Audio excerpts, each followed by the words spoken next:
The following program contains the opinions of the host, guests, and call-in participants. These do not necessarily represent the views of this show's distributors or sponsors. This program may contain obscene, profane, or otherwise objectionable language. Viewer discretion is advised.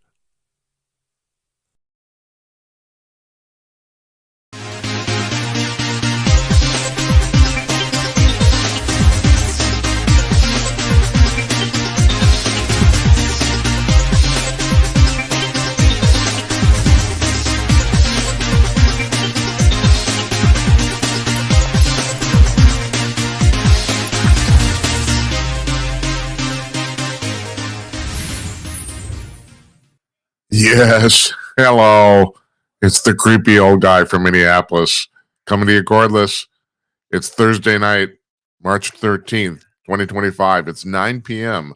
on the East Coast of the United States, 6 p.m. on the West Coast, 8 a.m. in Singapore, 12 noon in Sydney, Australia. And here where I'm sitting in Northeast Minneapolis, it's 8 p.m. Central Daylight Time. I'm Jim Peters, and welcome to another edition of Jim Peters Tonight. This is episode number 207. If I'm correct, I gave you the wrong number yesterday, if I'm right about that too. So the weather's been fine here. It was 65 here today. It's going to be 75 tomorrow. This is unusually warm for the middle of March. Very warm. It's like it usually does not get this warm here. And I'm taking it. I love it because I don't like winter. Screw winter. Blech. All right, tonight, our guest. We had Dr. Leigh Richardson on last Friday. So over the weekend, she pitched me this thing. She's got a new book coming out. The book is called, oh Jesus, hold on. It's called Crisis Brains, but I want to make sure and I get the Crisis Brains: Unlocking Brain Capital for Smarter Decisions. And it's basically about how people make good and bad decisions and why, and using their little noggin. There's this thing right here that you have. And sometimes you use it and sometimes you don't. I don't know about you, but I don't always use mine. I don't. It's terrible. It's terrible. But Leigh called me up and she says, Jim, do you want to do a series of interviews for my book? And because Leigh is a fantastic conversationalist. She's been on this show a couple times before then. You know, always liked having her on. I asked her back. And so she pitched this to us, and so tonight we're doing, she's on again. We're doing the first of 3 Thursday interviews. She's going to be on 3 Thursday nights in a row regarding her book. And this installment is called, and it's stupid because we already did it. It's like, it's called Why Do Even the Smartest, Most Experienced Leaders Make Bad Decisions Under Pressure? That would be you because you're the leader of your own life. Got that? We're not talking about whether you're leading Microsoft or whether you're leading the Boy Scout troop. It doesn't matter. It's the same thing. Or whether you're just leading your family or leading yourself off a cliff. Don't do that. Don't. Okay? I got an itch. So we're going to tape this afternoon. Fascinating discussion. You will like this. Then for part 2, I got a few thoughts about stuff going on in the news, and that's when you call me up. Now, I have to thank Think for calling up last night. We had a great... Think is a great guy and a great thinker in the conversation, which is the reason he calls himself Think. He's a great conversationalist too, and I have to thank him because he said to me, I'm segueing here. Look what I'm going to do. He says to me, Jim, you've stopped, and it's true. I for the time being, over the last month, I've stopped doing solo shows. I stopped doing shows, and we don't have a guest. I wasn't doing a show, and the reason was because I think my strength is talking to people, interviewing people, and I don't know how interesting I am otherwise. And he says to me last night, he says, no, you got this all wrong. People listen to the show because of you. And then I thought about that for a little while. And today I checked the stats, and I'm starting to realize that when I stopped doing these solo shows, the viewership on the whole show went down. And I have to say, I'm flattered and thankful and humbly thankful to him because I would never come to that conclusion. I do not think people watch this show to listen to me. I got to admit, I do think I'm a pretty good interviewer. I really do. And I was talking to somebody recently. We've done going back to Calling News. I've done about 600 of these in the last 5 years, and I've never had a single person who didn't want to come back. and 600 shows, probably about 200 to 300 guests. I've never had a single person who didn't want to come back. And so yeah, I got my pride and I got my ego. I think I'm pretty good at interviewing people. As far as myself talking, I don't know. I thought you could take it or leave it. But and then I'm talking to other people that said the same thing. No, people tune into the show to listen to you, and I'm kind of surprised. I'll be honest, I am, and I'm flattered, and maybe that's the case. So now next week, for the first time ever, we have shows all 5 weeknights in a row. Wednesday, I'm going to do a solo show. First one I've done in like a month. I'm going to do a solo show alone. Monday, we got Don Zorro coming on, intelligence operative and lover of women, my friend, great guy, just smart as hell. Can't tell you what he does for a living because I think he goes off to the Middle East and kills people. I think that's what he actually does. He can't talk about it, all classified. But yeah, so he's coming on Monday. Tuesday, I can't really announce it yet, but we're booking a relatively major league guest. And he's already booked. We just haven't decided the time of the interview, and I don't like to publicize it until I actually know when we're going on here. So, we should have a pretty cool guy from the UK coming on Tuesday. Wednesday, I'm going to do a solo show for the first time in a month. Thursday, Dr. Richardson, who's on tonight, is going to come on again. So that's will be her second of 3 Thursday appearances in a row. She's going to talk more about her book. Friday, we have a woman named Sina McCullough, and she's the medical correspondent for the Epoch Times. And you watch the show before, we have quite a few people from the Epoch Times on. We have a connection over there in their publicity department, and also the fact that all these guests have been fantastic. So we're first time guest on the show. She's going to talk about bird flu of all things, and this is going to be really interesting because I don't know if I buy a lot of this stuff. So she's going to kind of have to convince me. So she's coming on Friday. We usually don't do Friday shows here, but I'm at a point now where if someone wants to come on Friday, damn it, we're doing a show. So that's the way it works. So for the first time ever, I think we're going to have shows 5 nights in a row. We are going to have shows 5 nights in a row. So that should be pretty cool. So yeah, that's what's going on over here. News is good, or weather's good. Yeah, news is well, God, we'll talk about that in part 2. And so we're taking your phone calls tonight after the interview. You see the ticker at the bottom of the screen here. You can call in at 325-CALL-JIM. That's 325-225-5546. Yeah, I got that. I snared that telephone number. Who would have thunk it? Who would have? And you can send us a text message at 408-458-5088. Got the things on the side monitor here, all going, everything's fired up. Got the fantastic computerized audio mixer fired up, and got a camera fired up. And I'm fired up, as old as I can be. So anyway, we're gonna hear from our sponsor, Conk News, and then we're gonna talk to Leigh Richardson. So you'll stick around. You'll like this. Stay tuned.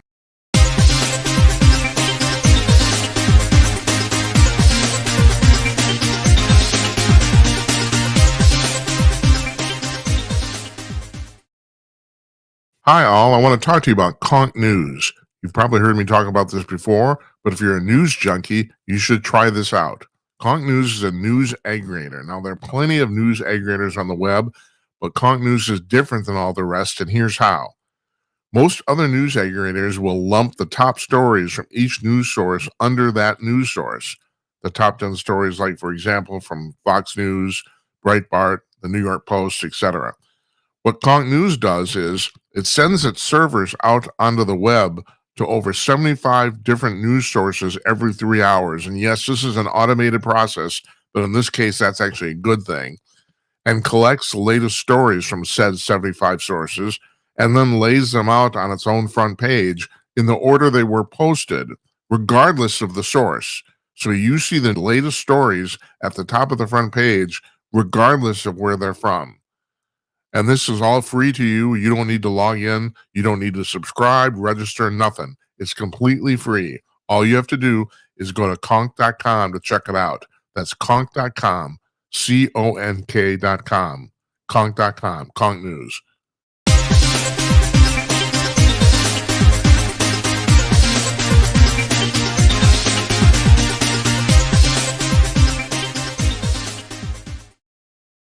Joining us from her office in Dallas, Texas at the Brain Performance Center and the Brain Performance Institute, Dr. Leigh Richardson. Hi, Leigh. Hi, Jim. And so we're going to be talking today about your upcoming book. And this is a very cool thing. So now we're going to do 3 broadcasts here or interviews on 3 successive Thursdays. This is the first one. Your upcoming book is called Crisis Brains: Unlocking Brain Capital for Smarter Decisions. And and we're basically today going to talk about why people make bad decisions under pressure, right? So, Right. well, the first question I have for you is, what prompted you to write the book? So, Jim, during COVID, the governor came in and he shut down all unnecessary services. And so the Brain Performance Center was shut down for 5 weeks. And when we reopened, my clients came very, very quickly back in. And I worked with a lot of business owners. And the first thing that I noticed when they came back is, gee, they can't make a decision. And when I stopped and thought about it, guess what? Neither could I.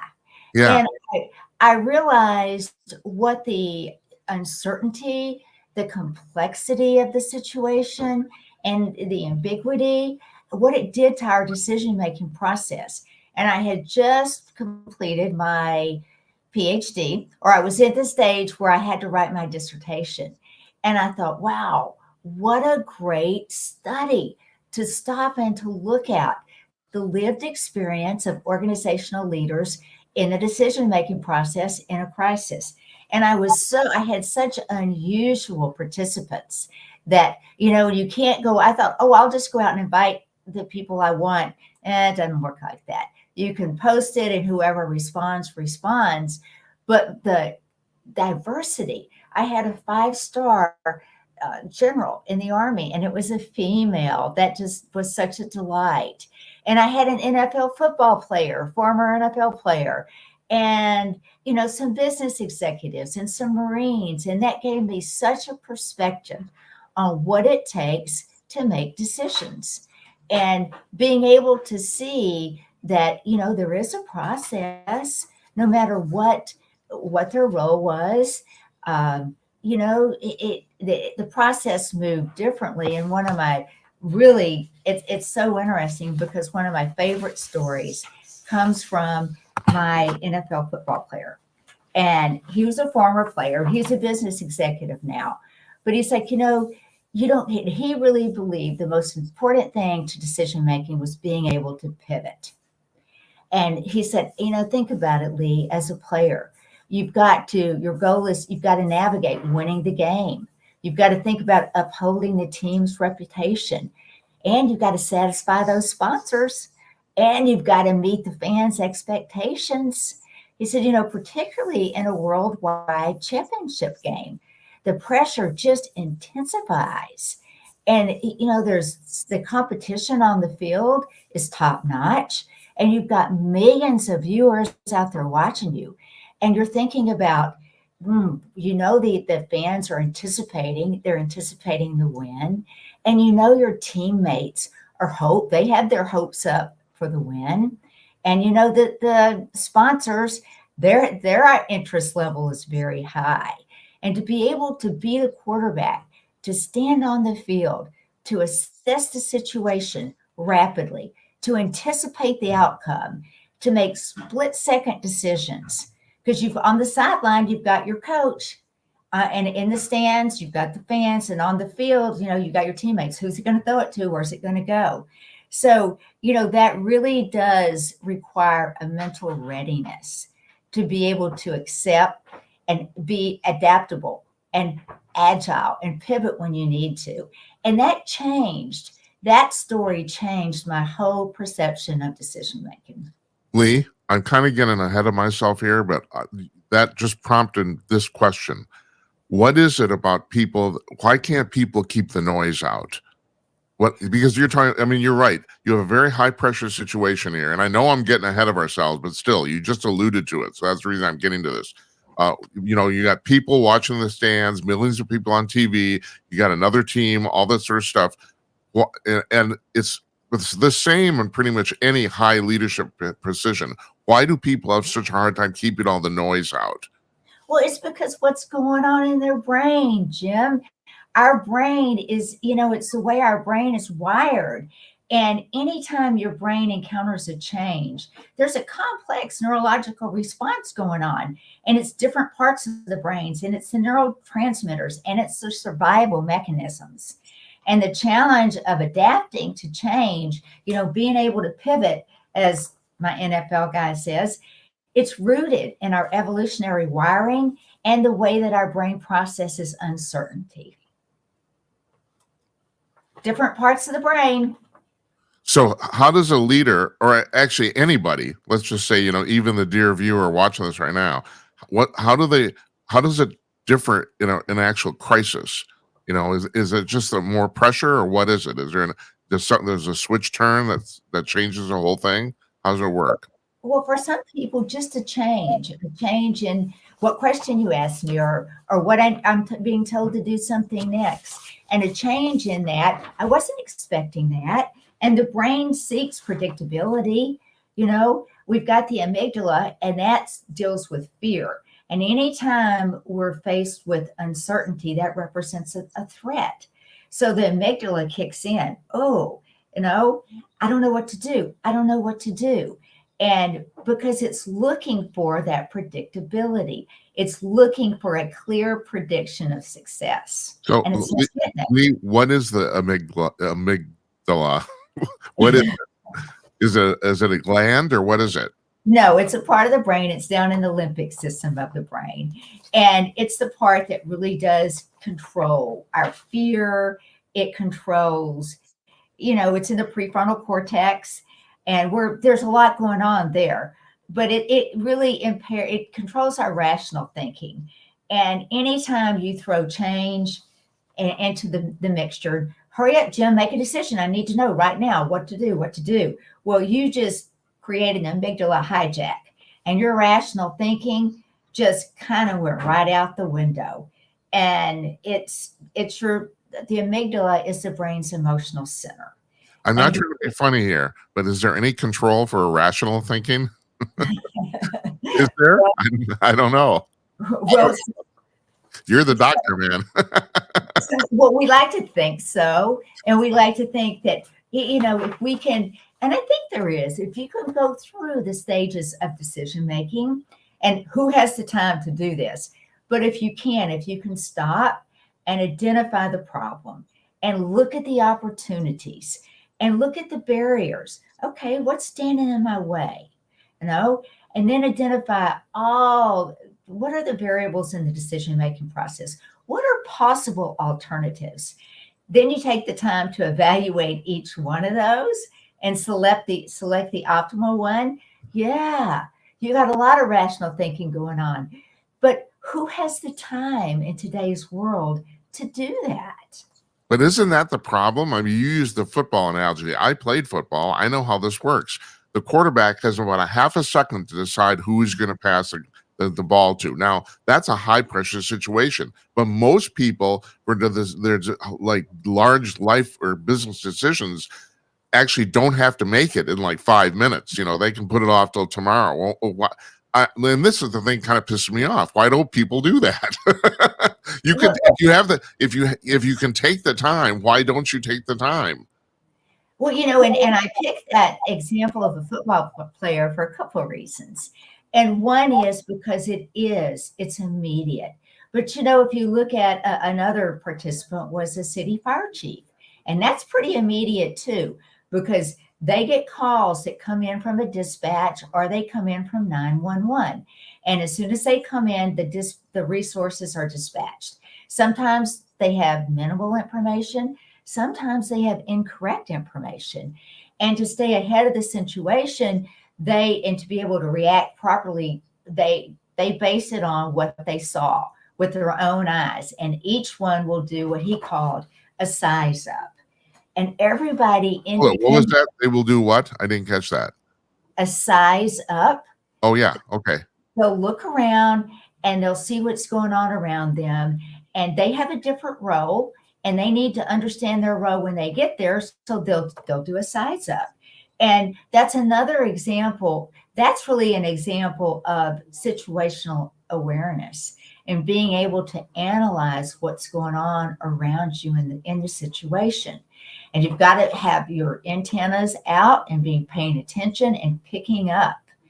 And, so not everybody it pays attention to their situational awareness. Some people are data driven. You ask them to make a decision. Well, where's the data? Yeah, right. Where's the data?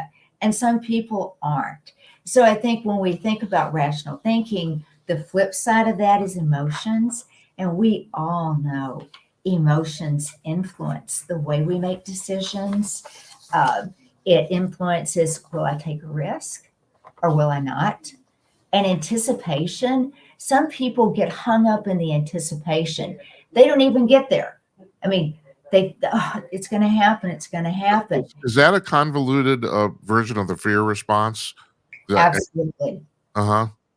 Absolutely. And I'm always just assume that the fear response is just some evolutionary caveman thing that we've carried over the last 100,000 years or something like that, right? I mean, because a lot of fear is irrational, and some of it isn't. That's the real weird part. It isn't all irrational, but and it's how you perceive it, whether it makes it rational or not, and it's how the influence between what's going on in the situation, how that interacts with what's going on with the decision maker. Yeah.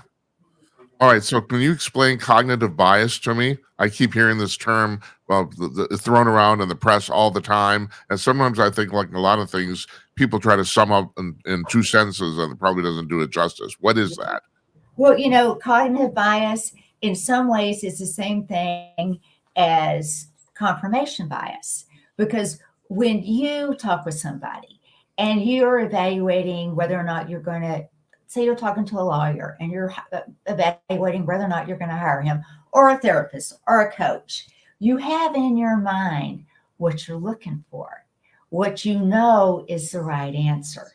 And sometimes, Jim, people will let that bias influence them. They did an interesting study, a school system did, and they were trying to make a decision. One of the schools, they had a huge problem with the water system. So do we shut the school down and move everybody to another school, or do we try to fix the water system? And they gave out a certain amount of information, and to 50% of the people in the study, they gave one side of the argument. To the other 50%, they gave the other side of the argument. And everybody, after they read it, because we have all the information we need within a minute. Everybody that had read one half of the story decided they had all the information they needed to make a decision. And they made a decision. Now, had they been not let that confirmation bias, or sometimes we call it the know-it-all bias, Uh-huh. Had they not let that influence, perhaps they would have made a different decision. Well, in that particular instance, I'm not trying to play devil's advocate here, but in that particular instance, isn't the problem also that people think they have all the information and they don't? But of course, in no instance does anybody ever have all the information. That's actually the problem, isn't it? You hit the nail on the head right there. Yeah, I'm smart. Yeah, sure. All right, now you have to talk about another thing, and I find this really fascinating: loss aversion. Like people so tell me if I'm summarizing this correctly. People would rather not lose anything than actually gain something, right? That's basically what this is, correct? They're more concerned about losing something they already have than gaining something they don't, right? Well, and to me, that's looking at the negative. You're looking at the negative and you're letting that influence. Oh, I don't want to take that chance. I could lose. Instead of looking at the positives. And, the what ifs, they're always, well, what a disaster? What if this happens? That's bad. But what if? What if it's a great opportunity? And that's being able to look at the upside of the problem. But that's a problem in gambling, isn't it? Because people always think they're going to do better. Absolutely. And that ties into what's going on in the brain. And that's anytime that we do something we like. the brain says, oh, I like doing that. And those, those neurotransmitters are wiring and firing, and the brain starts kicking out that neurotransmitter dopamine. And dopamine is a really feel good neurotransmitter. And the brain's like, I like that. I like that. I like doing that. I want to do that again. So we do it again. But then that want goes to need. I need to do that again. And that's what happens with gambling. They start losing. Oh, I know I can come back. I know I can. I know I can. And we dig the hole deeper and deeper. Leigh, other than gambling, though, how does dopamine play any part in just regular decision making? I mean, Absolutely. and how does I that mean, work? well, dopamine is linked to the reward circuit in your brain, Yeah, so it's associated with pleasure. And I don't know about you, Jim, but when I make a decision, I'm always looking for something that would bring me joy, whether that's profit or another business opportunity or on a donuts. it's great. I did one podcast with a gentleman that wrote a book, the Molecule of More. And you know what the molecule of more was? Dopamine. Dopamine, right? Oh my God. All right, now I've got another question for you here, and that is, okay, what's cognitive fatigue? Because here's my deal. It's like, yeah, your brain gets tired, but everybody's brain gets tired all the time. So we're like, when do you enter into the concept of fatigue? That's I'm tired all the time. What the hell? It's like, Well, anytime you think about it, that prefrontal cortex, it gets tired. I'm tired of you overthinking that. And when that brain gets tired, that takes away the need for willpower. Well, what the heck? Let's just make a decision. Let's just do it. And so what I encourage people to do is, don't overthink it. yeah. Take a more Go back to the 3 steps we talked about in the very beginning. There's a process for decision making, because so many times what I see people do is they don't identify the proper components of the decision in the first place. They're so concerned about the decision being perfect. Decision making isn't about perfection. It's about precision. And I would say nothing in life is about perfection. It's, we're human beings, we're flawed. That's all there is to it. Come to terms with it. And I'm glad you brought this up, because overthinking is one of my biggest, bugaboos in basically in business. Like, everybody overthinks everything.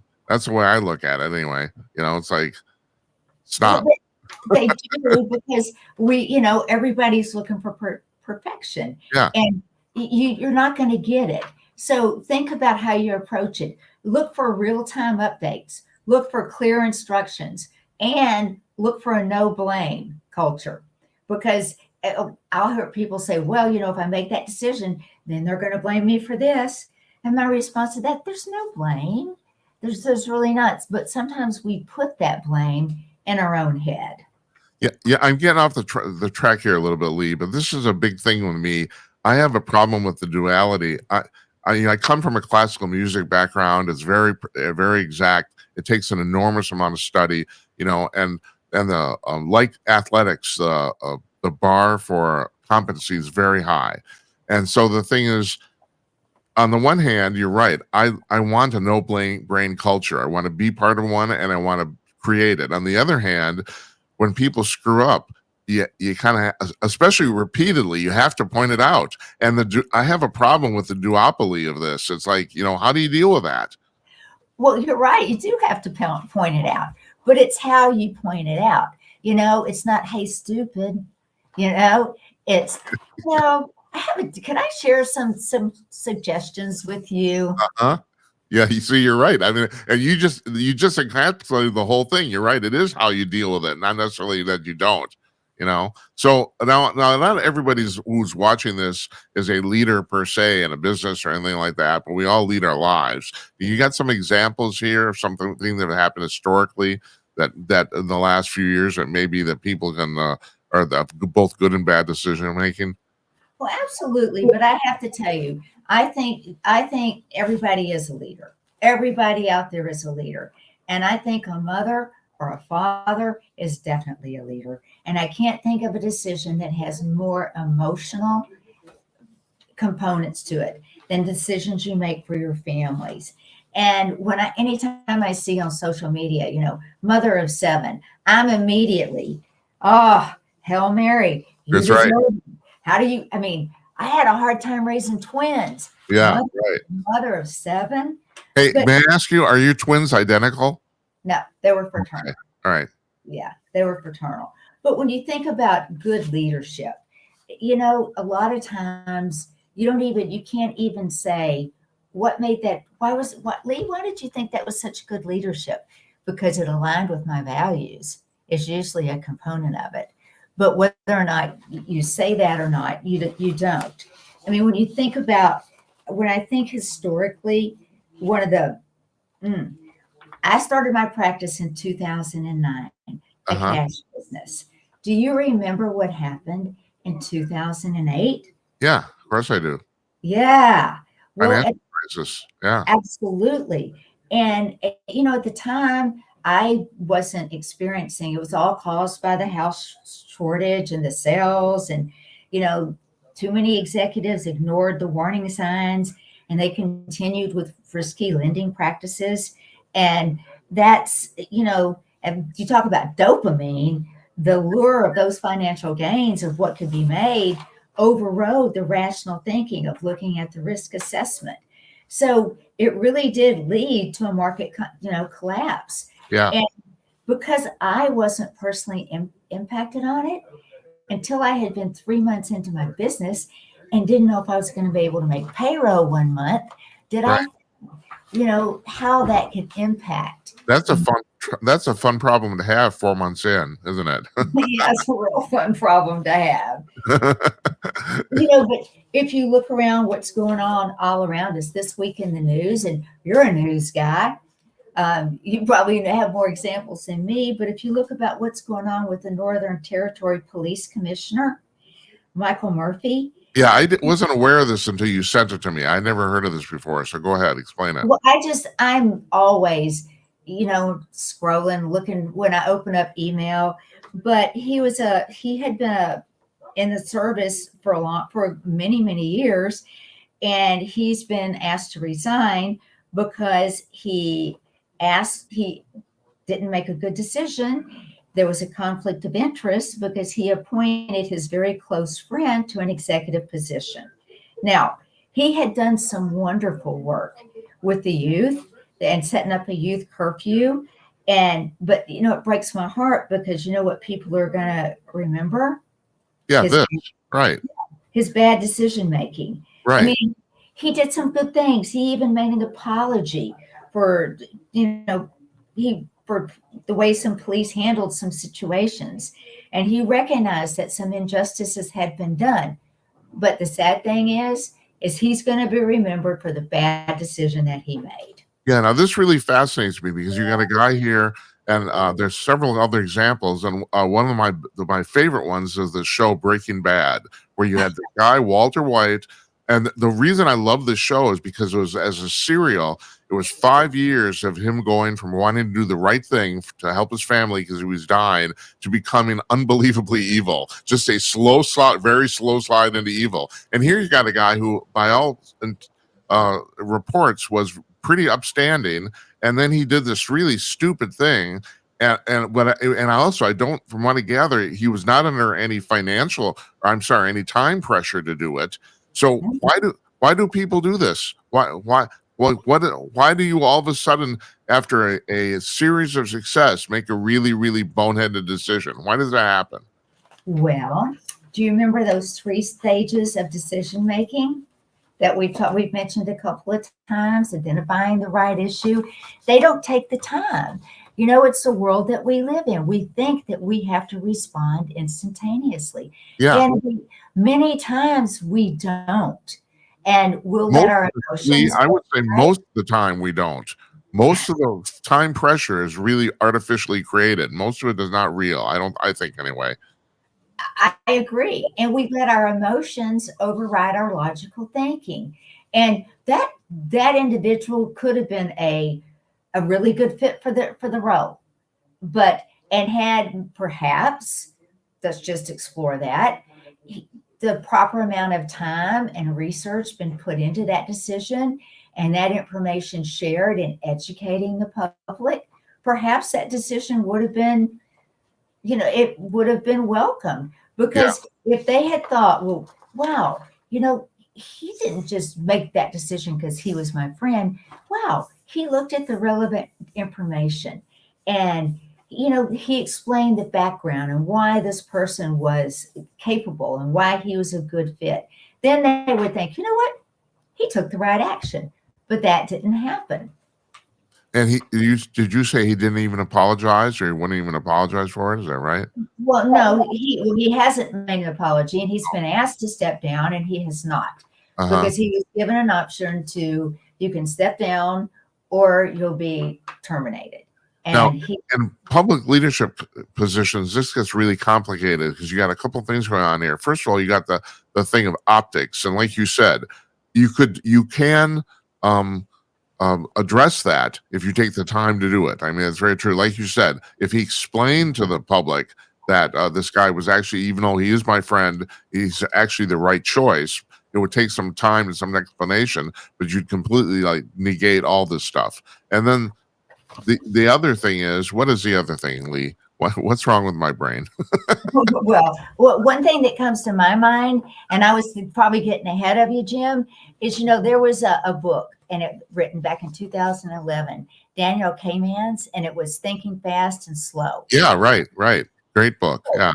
And it talked about there's system one thinking, where that's where you're familiar with your thoughts, and that's where a lot of our decisions get made because it depends upon our gut instinct, and Yeah. we're comfortable there. And I wrote in the book, turn your brain on to get your brain on. Your gut's your second brain. So that's system one thinking. Then you have system two thinking, and that's where you step back, you look at the options, and you see the bigger picture. And more times than not, we don't do that. And when I read that book, I reread it as I was writing my dissertation. I reread it and I thought, wow, decision making, and this was something I learned in the study as well. Decision making and critical thinking are really intertwined. When you use critical thinking, you've got to process, you've got to analyze, you've got to synthesize, you've got to evaluate. But then you've got to combine that with reasoning and problem solving, and you've got to be able to evaluate. And we don't think of decision making in those terms. It's like, hurry up and decide. Do you think that's part of social media pressure? I mean, as a 21st century, we evolved to the point where if you can post anything on any social media platform in like 30 seconds, do people expect a 30-second decision? Do you think that's part of it? In other words, is it peer pressure? I do think it's part of it. I think technology is part of it too, because technology has put instant answers at our fingertip. And with those instant answers comes instant gratification. So, and do we all want instant gratification? I do. I mean, Yeah. I'm not embarrassed to say that. I do. There's something, I've started to use AI regularly in my work. I'm asking questions to Copilot all the time, but I'm astonished. I know enough about what's the answers I'm expecting back. I'm astonished at how often it's blatantly wrong. It's just completely wrong. It's like, yeah, you're telling me though, you're an expert. Sure. Yeah. Right. Go to hell. But, at the same time, sometimes, you'll put something in, I'll put and I learned this. Mark Cuban wrote a great article on AI. And I actually ran into him. He's such a friendly fellow at the health club. And I said, what he said was, hey, all you teenagers out there, you ought to be learning AI. This is how this is how you pay for your college education, because you use AI just like you're in a conversation. When you ask the right questions in AI, you get phenomenal information. Yeah. When you don't know what to ask, you get a bunch of garble. It doesn't make sense, Right. Yeah, yeah. And there's another example you brought up here that I find kind of interesting. And that is Jeff Bezos overhauling the culture at Blue Origin. Now, and he's Absolutely. also in the process of doing the same thing at the Washington Post. I have to, before you go on, I have to preface this. Whenever anybody thinks about this guy, he's absolutely brilliant because I followed the rise of Amazon. I was involved in the web business in the 1990s at the same time. And the thing about Bezos is when it came to the Amazon business, he did almost everything that you're not supposed to do and still succeeded. And so that was obviously his own personal brilliance. But what happened with what's going on with Blue Origin right now and his changes? So let's look at the driver for, I mean, he is changing the culture, but let's look at what's driving that. And that's his competitive nature. He's competing with Elon Musk. And what Elon Musk has done, Elon has like 400 journeys, Yeah, whereas Blue Origin has one. yeah. And looking at that, he's saying, I've got to get more results oriented. We've got to bring that in. But that's a quick change in culture, and people don't understand it. And again, was information shared? Was there an education process going on? Or was it, oh my gosh, just look at the results? Something's got to change. So what do you do? I mean, are you saying that he should explain to the staff why the changes are being made, or like, Well, I think that what I wonder is how it was perceived by the staff. uh-huh, Was it perceived because everybody knows if you're in that business, everybody knows your competitive stance. Everybody knows that, it's 400 to 1. So was the assumption just made? Is that's why he made those changes? I don't know. But had he, had a town hall, let's talk about what's going on around us. Let's talk about what do you think needs to change to create difference? That there could have been a very different reaction. And I'm not part of that organization, certainly. So do I know what that organization needed? No, but do I know what most people need when asked to go through change? Yes, I do. what was that? What do they need? What most people know when they're asked to go through change is they need preparation for that. Uh-huh. They need understanding. Why do I need to change my ways? Just like with daylight savings time, when you tell people the clock's going to change, well, that means I'm going to have to change the time I eat dinner now. Yeah. And we all have that very basic drive for understanding. Well, that's funny you should mention that because the president just said this recently, and he's right about this. He says he doesn't necessarily want to change daylight savings time because it's a 50-50 issue. Half the public likes it and half the public doesn't. And just getting back to this thing with Blue Origin, let's make this more generic. Let's say you're a business leader and you come into a company where the culture just plain sucks. What do you do to change it? I mean, is it better to make changes really quickly and basically rip the Band-Aid off, or what's the best way to deal with that? Well, I think you have to stop and ask yourself, where are your stakeholders and where are they going to give you support?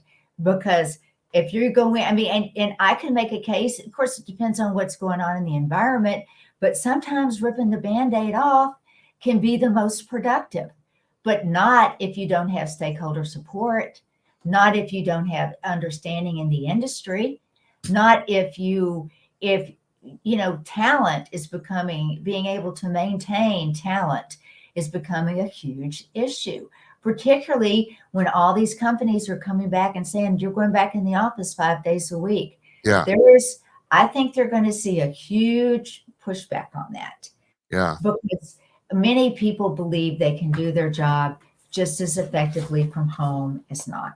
And that's the interesting thing about that. I've been talking a lot with my business friends about this because it varies from situation to situation. I mean, some people do have a point that there in certain businesses and industries, it does help if you're actually bumping into people literally physically all day long. There's something about it, but sometimes it just doesn't matter. And also sometimes it's a matter just plain stupid control. People want people in the offices, they think they can control them, and that's crap, So it's like I don't know why I brought that up. But the thing is, that's an example where it's different depending on what your industry is. I mean, but I do agree with you. All across the board, people are handling this bad.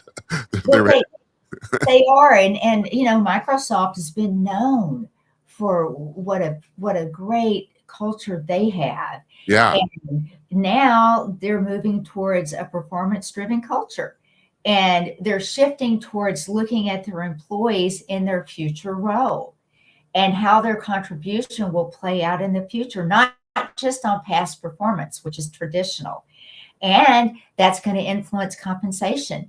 And when you influence somebody's pocketbook, the stock they get or the cash awards they get, that's going to be a difficult change. yes, it is. It is. One of the examples you sent me was John F. Kennedy and the Cuban Missile Crisis, and I found that interesting because there's two ways to look at that too. There's also the Bay of Pigs. So Kennedy was a really interesting guy. I mean, I think if he had lived, he would have been gone down in history as one of the truly great presidents. But the thing is, he inherited this invasion of Cuba, which happened only like 2-3 months after he was inaugurated, and they went to the CIA went to Cuba and literally tried to take over the country. For people who don't know about this, and they because they entered through what's called the Bay of Pigs, a naval bay there, and they failed spectacularly. But the real problem is Kennedy refused to send in any air support, and people in the intelligence community hated his guts from there on out. I mean, I don't want to get into conspiracy theory, but there's a lot of people here that think he got killed because of this. And then conversely, like you said, the Cuban Missile Crisis comes along. That's about a year and a half later, and I think he maybe just learned. He kind of was starting to figure stuff out. And seriously, he freaking saved the world. He was the only person in those meetings who didn't want to drop the bomb. He stopped the whole thing. And he also negotiated successfully with Russia to get them to stop too. I mean, it was absolutely brilliant. So what does a guy like that learn in 18 months? I can say he learns quickly. Yeah, he did. Yeah, that's right. That's the thing about the presidency. You got about a year to get up to speed. I mean, almost all presidents do badly their first year. If you look at it, but They do, and that's when you're in that limelight. Every decision you make is reviewed over and over and yes, over. right. And of course, you have a team, your team, that's helping you understand how it will be reviewed. But that's a hard job, and No shit. I mean, you talk about the role of communication in decision making, how important that is. I mean, if you don't use simple language, clear, actionable instructions, if you don't give real time updates, that's going to be really hard to execute. And you've got to, on some level, create psychological safety because that strengthens decision making and it fosters trust. And going back to that no blame culture, if people feel psychologically safe, they're willing to collaborate. They really are. And All right, so Leigh, let's define psychological safety. What is it? so what that is the best example is that let's say that you do experience some anxiety every day, and it some days it's not so bad, and some days it can get to be a problem. And you go into work, and you get up and you go, oh, can't go in today. I can't walk in the door. I know I'm going to get the stink eye from my manager. My teams know I get anxious. They're going to avoid me. They're not going to talk to me. And there's no psychological safety there. So if managers and organizations can learn to recognize that 1 out of 4 of us will, and that's a true statistic, will struggle with some brain health challenges. And that's what I consider anxiety or depression or autism or ADHD is a brain health challenge. And they create, an atmosphere of, it's okay to not be okay, but we have to do something about it. And I've done some coaching and training with managers, just training them how you have those conversations. Those are hard conversations to have if you don't know what to say.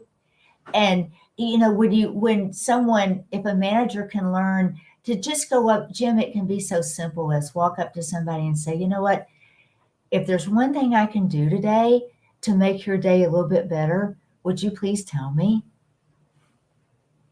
That's Yeah, all that it takes. I'm not being funny here. That works in marriage too.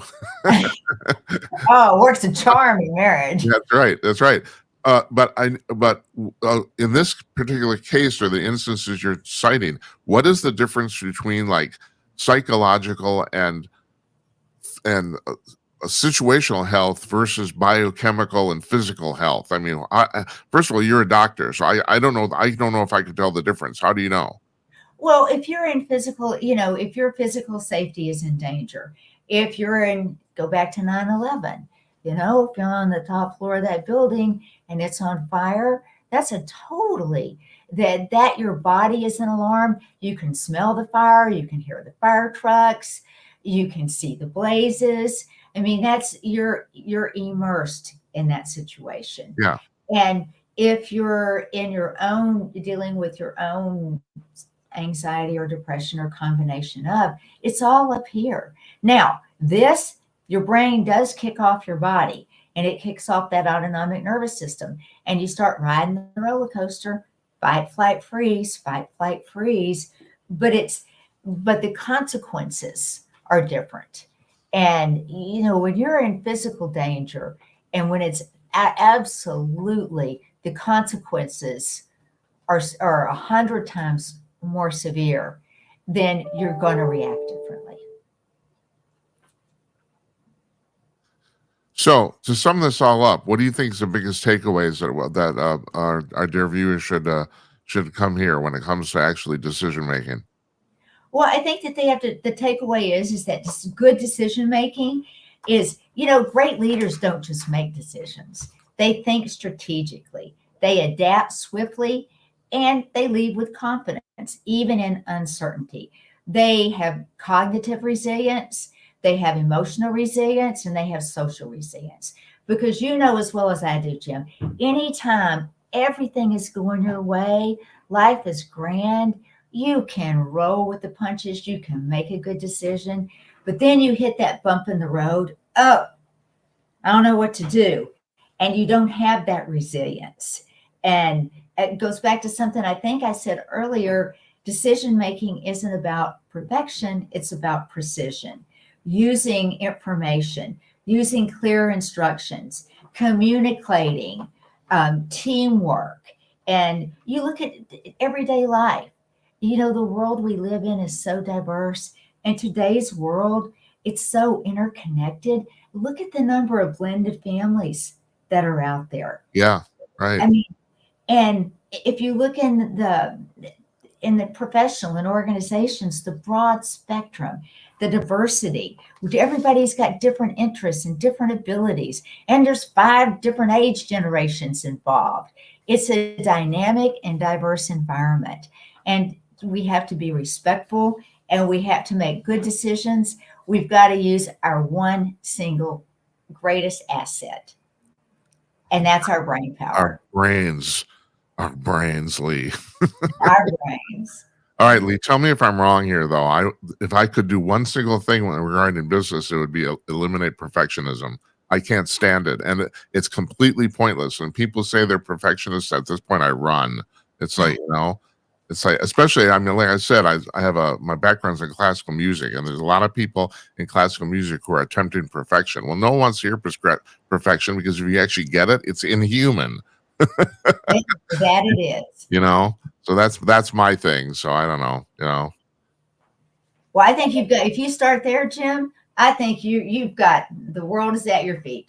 Oh yeah, sure. Tell me about it. All right, Lee, this has been fantastic. Now, I just want to point out that this is the first episode of 3, or the first installment. We're going to do this 2 more times, and we're going to talk about 2 more aspects of your book than the other 2. Matter of fact, the second one is we're going to dive deeper into the role of emotional intelligence in high stakes leadership. That'll be interesting, or just any leadership. I mean, like you pointed out, everyone's a leader of something. You're a leader. You're the leader of your own life. So it all applies. So. Absolutely. And I think the Marines, they do a great job of that. That's their motto. Everybody's a leader. And even if you're leading one other person, you're a leader. Yeah, that's right. That's right. You are. So thanks, Lee. I will see you next Thursday, I guess. I really Yes, appreciate this. Thank you. It's very informative, and I'm glad we're doing it. thank you. Take care, all right? Okay, bye-bye.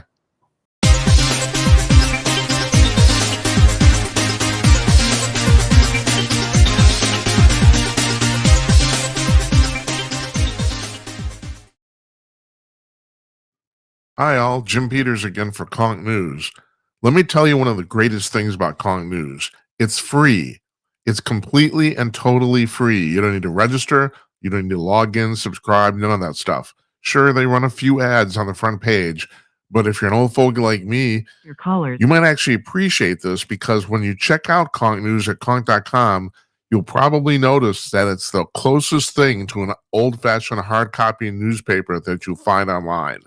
The latest up to the minute news from 75 high quality sources collected every 3 hours, all laid out with photos and headlines directly from the articles. And when you click on a story, you go directly to that story. No ad page, no interstitial page, none of that stuff. This is the way online news is meant to be. And did I mention that it's completely free? Seriously, how much of stuff in America is free now, right? That's of quality anyway. So check this out for yourself. It's at conk.com, CONK.com. Conk News.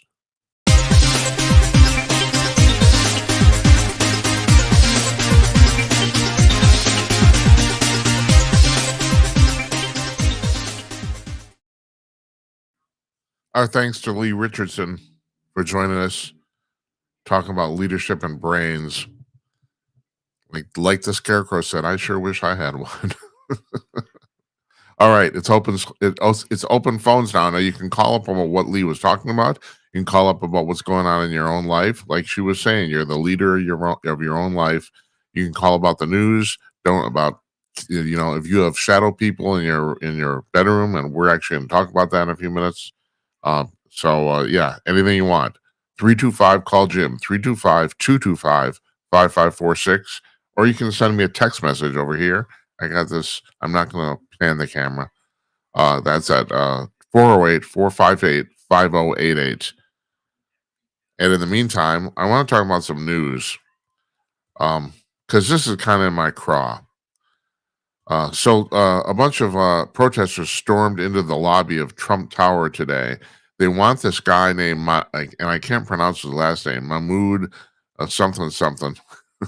The guy who was apparently one of the organizers of some of the protests last year at Columbia University during the summer. The Trump administration wants to deport him. He's not an American citizen. He did have a green card, and that's a lot of the contention that's going on here. Not only did he have a visa, he had a green card, which means he was a permanent resident, but he's not a citizen of the United States. And so these people, and I think they arrested about 100 of them, were in the lobby of Trump Tower protesting. Of course, that's a private space. That's private property. And you have the right as an American citizen to peacefully protest in a public space, not a private space.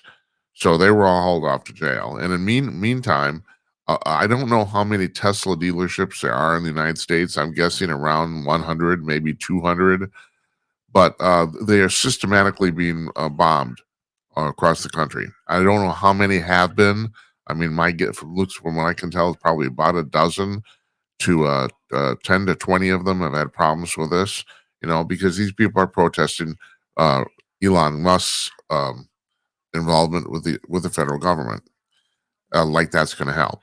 Now, when you bomb a Tesla dealership, this is what's going to happen. There's a possibility you might hurt or kill people that don't know Elon Musk, and you disrupt the businesses of people who actually don't know Elon Musk. I doubt very much. I suppose there's a possibility some or most of those Tesla dealers have met Musk once or twice for 30 seconds, right? And they're in a business, and they're in a business with him.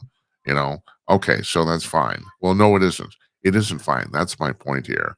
My point is we're getting back to what was happening during Trump's first term, in which case the Democrat liberal left decided to go out and cause a bunch of trouble, literally trouble of violence, and then blame the chaos on the Trump administration. And that's exactly what's happening again. Now, I talked about that the first time, but people weren't really that wise or hip to it then, and kind of no one was like kind of listening to me or anyone else that mentioned it. Everyone says, "Well, Trump is so chaotic." No, Trump isn't chaotic. They're making the chaos and then blame it on him. Now, though, it seems like people have wised up, and this is not a good look. If you want to win elections, bombing car dealerships and also protesting that a guy. I mean, this guy who they're planning on deporting clearly committed violent acts to do this. I mean, there's no doubt about it. The protests at Columbia University that he organized were clearly violent. I mean, I don't have to tell you, it was on the news, you know. So, and then the question is, well, you don't have the right to deport him. Yeah, they do. He's not a citizen. And people say, well, he has a green card. He's a resident. Doesn't matter. It does not matter. He's not a citizen. And they have a perfect right to deport him. Now, if he was a citizen, they would have a perfect right to arrest and try him because he is just, if you're a citizen of the United States, you do have the right to get up and say I support Hamas. You have that right. But to do violent acts in support of that, no, that's illegal. So if he was a citizen, he would just be arrested. But he's not a citizen, so they're going to deport him. Now, how hard is this? I mean, that's the thing. This is not a difficult concept, I don't think, but there's a whole bunch of people in this country that don't want to listen to simple concepts because they lose. They're losers. And I don't mean they're specifically, I do think specifically they're personally losers, but the problem is they're losing elections. Now, how are you going to convince people to vote for you when you're literally committing violence? You're not. I mean, there's a few Democratic analysts who've been saying, well, the rate we're going, we're never going to win an election ever again. And that's probably true. Meanwhile, James Carville gets on, I don't know, he's on some podcast or something today where he says that he really, he thinks America is really in danger of collapsing because of Trump. And I maintain, no, it's not because of Trump. It's because all the things that the leftist liberal lunatics are doing. That's what it is. Now, I haven't talked about politics on this program because I have to be honest, I've been trying for all sorts of various reasons. I'm kind of trying to avoid it. But it's simply unacceptable. I've also said too, I'm going to get to this because I think this is really important. January 6th, 2021. But 2,000 people stormed the U.S. Capitol, and it's a riot. It's definitely a riot. A few people got hurt, way less than the Democrats actually said, but a few people got hurt. The only person that got killed was a protester, regardless of what they say. No policeman died in that whole scuffle. That didn't happen. And they've been trying to promote this idea that did, but didn't. There were policemen who supposedly died afterwards, like of heart attacks and all sorts of stuff, but nobody died during the event other than one single protester who was shot by a policeman. So, but the thing is, I've always said that if Donald Trump had not been at that rally, that still would have happened anyway. And nobody believes me on this. Nobody, my point of view. My point of view is it was a spontaneous riot because those people are pissed off. Now it's not an excuse. They did wreck stuff. A few people were hurt. Some of them, not all of them, some of them trespassed into the Capitol illegally. So no, it was a riot. It was not an insurrection. You know why? Nobody was armed. Nobody. And I don't know if that's because they vetted people before they came into the mall. You have to understand the rally that happened beforehand, at which President Trump spoke at. That rally was the largest single rally in Washington D.C. history. It depends on who you ask. The police said there were 100,000 people there. The rally organizer said it was 500,000. So it was a lot. But everyone's acknowledges it was a very, very large number of people. So I know they have ways, like they do it for the presidential inaugurations, of vetting people. They put up metal detectors so that you can't enter the mall area without going through them. Now it's a huge area, but they know how to do it, I guess. And I don't know if that's how if that's what they did here. But it's a well-known fact there was a single person of the 2,000 people that stormed the Capitol, of which 1,500 of them were arrested. Not a single one of those people had a gun on them.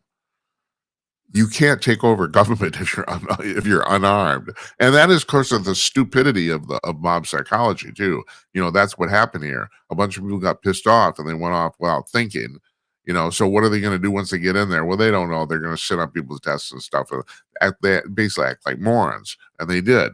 But they're not taking over the government. That's absurd. How would you do that? I mean, Joe Biden. He broke the most of the fact you can't take over the government because I have the F-15s, but there's something to that.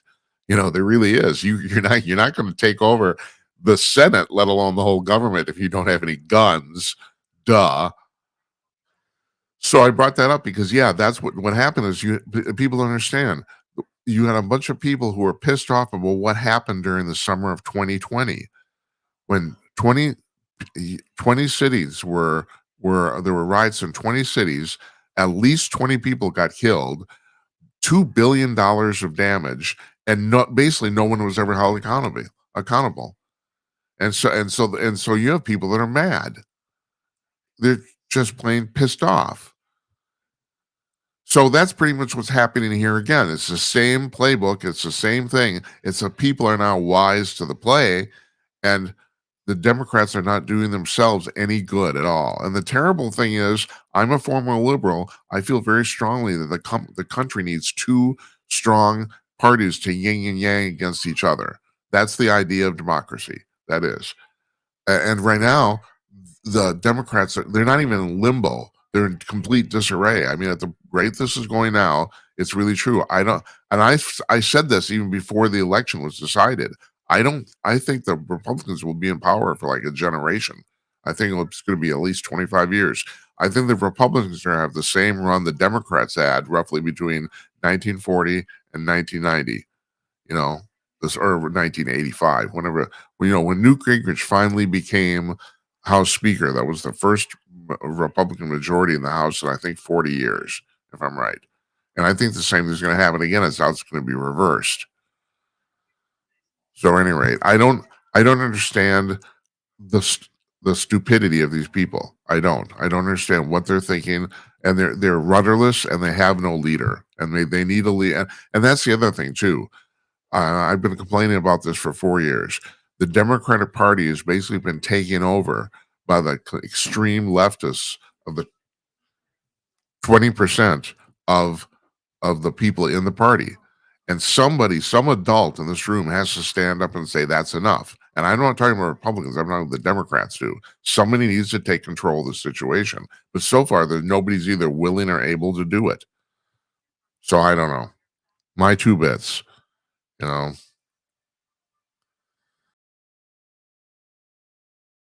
And I find this really funny. This is from our friends at Dwayne Patterson at Hot Air wrote about this today, and that is, I just thought you'd find this humorous because I find this hilarious. So, there's a guy named Abdul. His name is Abdulaziz Azwali. He's from Saudi Arabia, and he was unanimously elected as the chair of the UN Commission on the Status of Women. In the Global Gender Gap Index that was put out in 2024, Saudi Arabia ranked 126th out of 146 nations for the rights of women. You're talking about a country where women just got the right to drive, like literally like 3 years ago or something like that. I don't know what it is. And one of their constituents has been put in charge of the UN the UN Committee for the Status of Women, for women's rights. Yeah, you can laugh. I'm laughing. It's like, what the hell? It's like, seriously. And then it's like, it's a useless organization, and I personally think, we can send representatives and stuff. I think we should stop giving them money altogether. I really do. And of course they'd collapse because we are by far the largest funder of the UN, and we've even cut back our endowment or our payment to them. We've cut it back, and we're still the largest contributor. It's just nuts. Okay, got a bunch of scientific news. All right, so this is really interesting. First of all, these two things go together. The earliest description of Jesus found physically.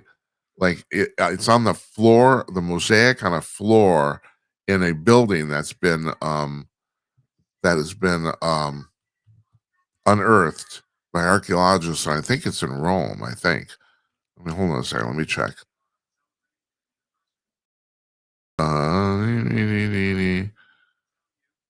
It's in Israel. It's the first or the oldest mention of Jesus Christ physically anywhere, and it's from about, what is it, 100 AD or something like that. It was just discovered. It's underneath the floor at the Megiddo prison in Israel. Israel Antiquities Authority found it. And it's basically, you don't need any proof that Jesus was alive. Although we had a discussion on this program quite a while ago, and now I got to think about it. It all blends together. Maybe it was at Kong News too. We're talking about the fact. I mean, there is a small minority of scholars that think Jesus didn't exist at all. That it was all made up. That it's a myth. And I have to say, there is some compelling evidence for that. There is. But there's also a lot of compelling evidence that there's a lot of writings from that period that he existed. So that's the other thing. These two things kind of counteract each other. But the general consensus among scholars is that Jesus was a real person. So, and it's true. No one really knows anything about him before he didn't start his ministry till he was about 29 or 30. And before that, very little is known about him, about the fact that, other than the fact that he spent his working life as a carpenter. That's pretty much it, And my impression is that things that are known about Jesus as an adolescent, which you've maybe heard about, that's all mythological. That stuff's made up. There's no real evidence of any of it. But Jesus emerges around 29 or 30 years of age as a preacher, and then the declared Messiah, and he dies at age 33. And so this is an interesting thing. And on top of that, going along with that, is there, and I've heard this before, that scientists have now come out with a scientific rationale for how Moses parted the Red Sea. And you may think, well, you can't do that. But I've read this before. This is I should have checked this before we went online, but it's a combination of the fact that, first of all, the Red Sea was not that high at that point, where they crossed, and also, hold on a second. Oh, and that the wind could have been blowing because of that. The wind could have been blowing. There were strong winds in that area, and still are, I guess, that could temporarily blow the water off of the surface of the bottom of the river. So it's kind of a combination of, like, exaggeration and legitimate factors. That's basically what it is. And they're saying, yeah, no, this would be possible under certain circumstances. And I had read this before too. This is not new information, really, but I don't know why it made the news again. I really don't, but it did. And now if you want to, like, start cloning stuff, if you got your little DNA kit at home, your little genetic splicer, you want to start cloning stuff. So scientists, they have made the first step toward everyone wants to revive the woolly mammoth. That's the deal, which is it's a hairy elephant, is what it is. And it existed, like, I don't know, 50 years ago or 50 million years ago or something. 50 years ago. No. Yeah. That and Dwight Eisenhower. The woolly mammoth was one of the things that showed up at the Eisenhower summit with the aliens. That's what happened in 1954. There we go. I nailed it. Give me a call, okay? 325-225-5546. We can talk about more about. I get calls about this the UFO stuff. That's what most people call about. And I remember that if you've seen our highlight reel, there was a call from a guy named Cooper who called about. He was talking about the thing about Eisenhower meeting with the aliens and stuff. I have no idea if any of this is true. None. I don't. The only thing I've ever said that I know pretty much for a fact is that the U.S. government, or somewhere in the military, in the government bowels of the government, they have at least half a dozen and probably 9 or more crashed extraterrestrial spacecraft. That's the only thing I've ever. I'll go on record. I'll put my stamp on that. But that's about it. All the rest of it, I don't know. I don't know. And Jazz Shaw used to come on this show, and he was connected to the Pentagon. He wrote for he was a UFO guy for Salem Media, and he said the same thing. Him and I, we were always touching. Our notes were pretty much the same. You get 2 different things out of the Pentagon. One is, and this documentary is coming out. Well, it premiered this week at the South by Southwest Film Festival in Austin, about the fact that there's a whole bunch of people on this documentary from the government, actually, like Marco Rubio's on it, and a whole bunch of people who say that we have spent 80 years reverse engineering these spacecraft. And then the other thing you hear is that, yeah, we've been trying, but we haven't succeeded at all. And that's the other, this documentary, from what I understand, now, of course, I haven't seen it. It hasn't been released to the public.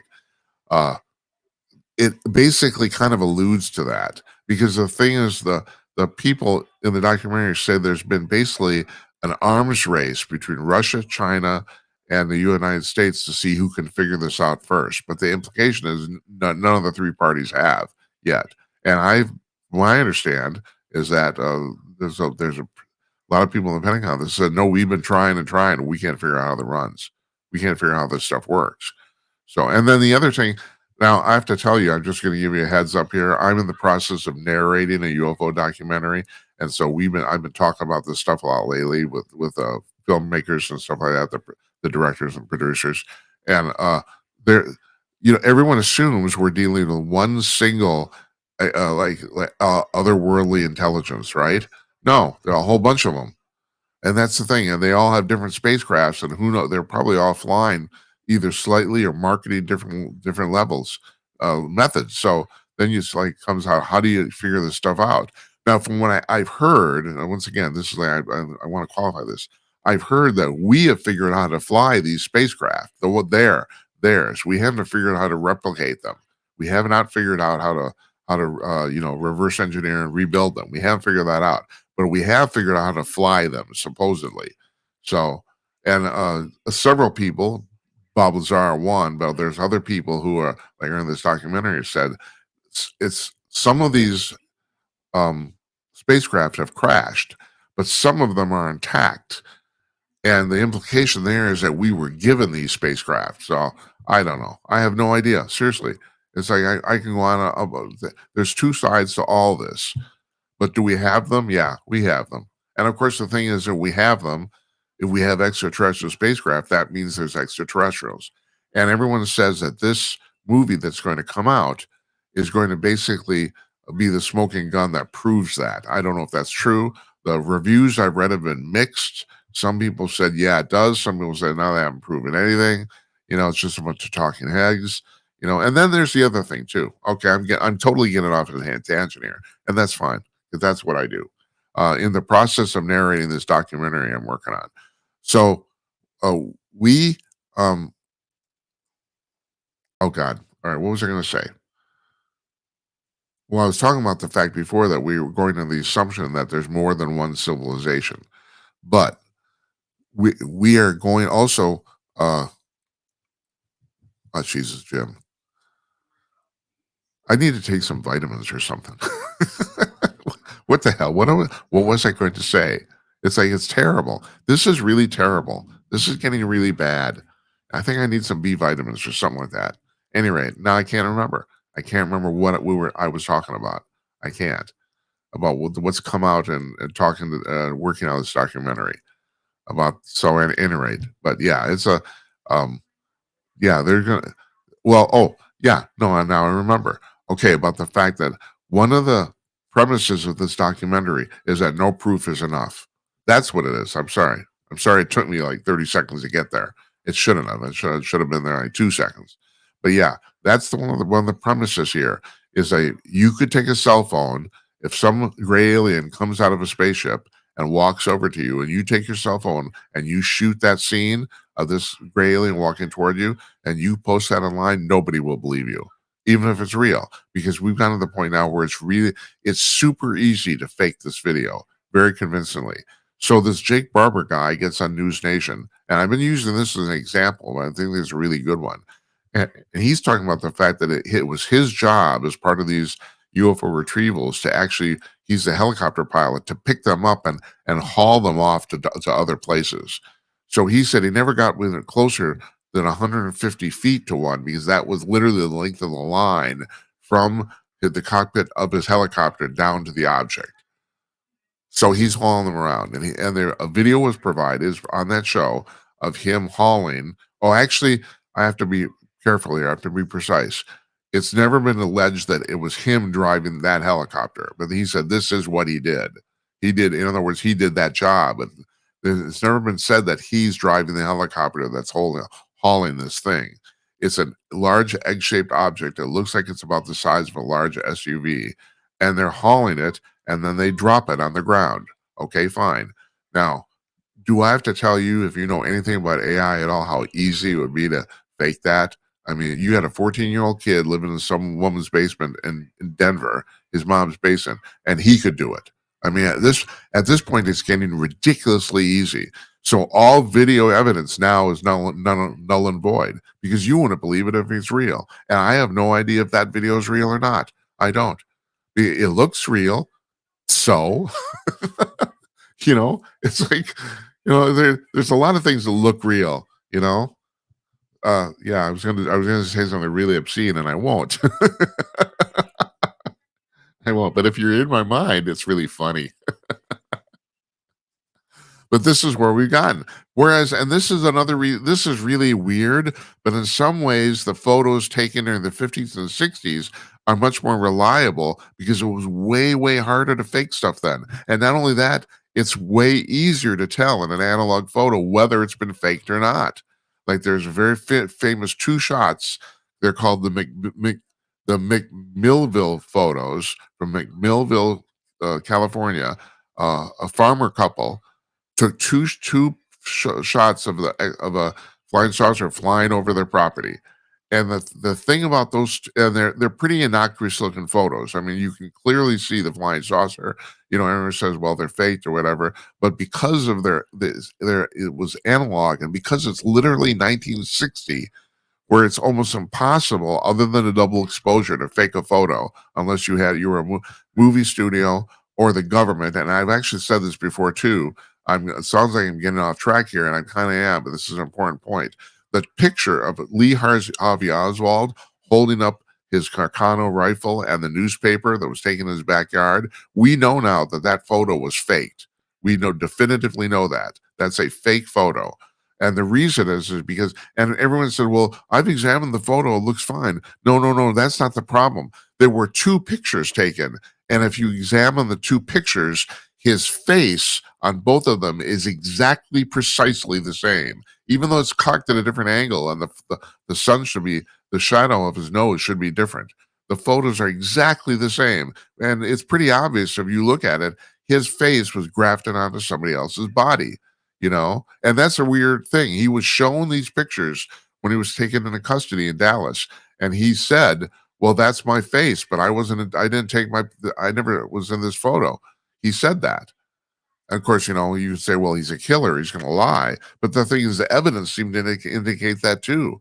So, and they found in the Dallas, in the evidence files for the Kennedy killing, they found a picture of just the background. Well, there's no reason you need a picture of the background unless you're faking pictures. So anyway, the reason I bring that up is the only two entities in 1963 that could convincingly fake a photo are major Hollywood movie studios and the federal government. That's it. No one else had the resources to do it. And then you go back to the McMillville photos from 1960 of the flying saucers. Kodak has examined them. Numerous people have examined them, and this guy got lucky here. This farmer, because there's two shots, but he actually took them 3 feet apart. For some reason, he stepped a little over to the side to take the second one, and because of that, it's all triangulated, and there's wires, power lines going through the photos and stuff. So it's really easy to tell that those are real things flying in the air. They weren't like put up there or thrown up there or any of that sort of stuff.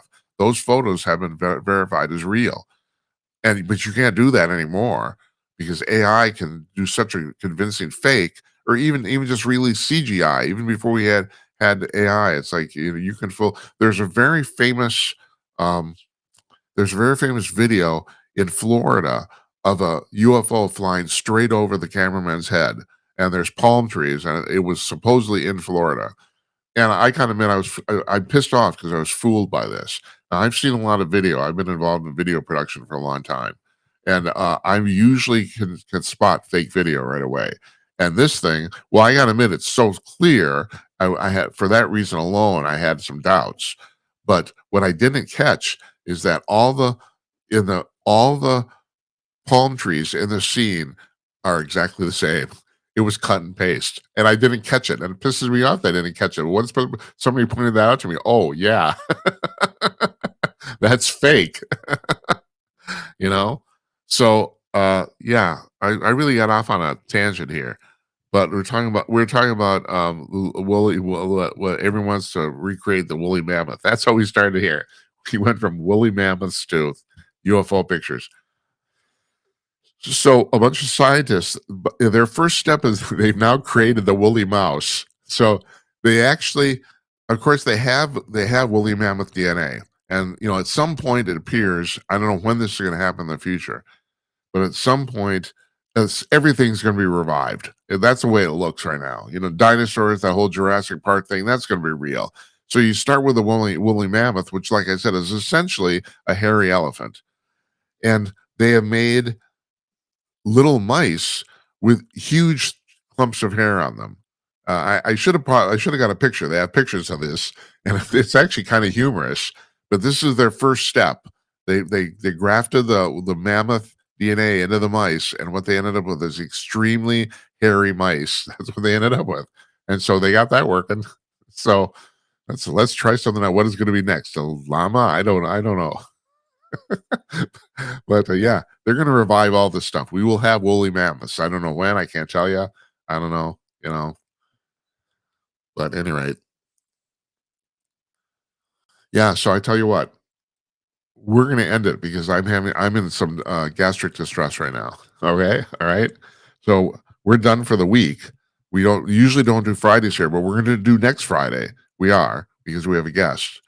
So we're coming back on Monday with Don Zorro. Tuesday, stick around for Tuesday. We have a relatively major league guest here.